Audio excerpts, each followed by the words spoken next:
Dubai to Kerala യാത്രയുടെ മൂന്നാമത്തെ ദിവസമായി ഇന്ന് ഞങ്ങൾ പോകുന്നത് യസ്ദിലേക്കാണ്. ഏകദേശം 700 കിലോമീറ്റർ ഉണ്ട് ബന്ദറാബാസിൽ നിന്ന് യസ്ദിലേക്ക്. അങ്ങനെ രാവിലെ ഞങ്ങൾ ഹോട്ടൽ ചെക്കൗട്ട് ചെയ്തു. എന്നിട്ട് കസ്റ്റം ഓഫീസിൽ നിന്ന് വണ്ടി റിലീസ് ചെയ്തു. നമ്മുടെ അബ്ബാസ് ബ്രോഡ് ബായ് പറഞ്ഞ് ഞങ്ങൾ നേരെ യസ്ദിലേക്ക് പോവുകയാണ്. ഇറാനിൽ വരുമ്പോൾ ശ്രദ്ധിക്കേണ്ട 2-3 കാര്യങ്ങളുണ്ട്. അതിലൊന്ന്, ഇവിടെ ഷോർട്സ് കാര്യങ്ങളായിട്ട് നമുക്ക് പുറത്ത് പോകാൻ പറ്റില്ല. സെക്കൻഡ്ലി, ഇവിടുത്തെ കറൻസി റിയാലാണ്. പക്ഷെ അതിൻ്റെ കൂടെ തന്നെ അവർ തൂമൻ പറഞ്ഞിട്ടൊരു കറൻസി വാല്യൂ കൂടി അവർ ഉപയോഗിക്കുന്നുണ്ട് പറയുമ്പോൾ. അതായത് 1 മില്യൺ റിയാൽ എന്ന് പറഞ്ഞാൽ 100,000 തൂമനാണ്. അപ്പോൾ അത് നമുക്ക് ഭയങ്കര കൺഫ്യൂസിങ് ആകും. തേർഡ്ലി, നമുക്ക് സിറ്റിയിൽ നിന്ന് പെട്രോൾ അടിക്കാൻ കഴിയില്ല.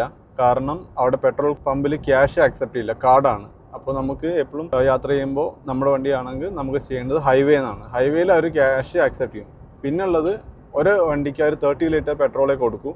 പിന്നെ ഞങ്ങളുടെ കാര്യത്തിൽ ഞങ്ങളൊരു ഉറുദു സംസാരിക്കുന്ന ആളെ കിട്ടിയ കാരണം ആൾ ഞങ്ങൾക്ക് വണ്ടി ഫുള്ള് അടിച്ചു തന്നു. പിന്നെ ഞങ്ങളുടെ ജെറിക്കാനും കംപ്ലീറ്റ് ആക്കി അടിച്ചു തന്നു.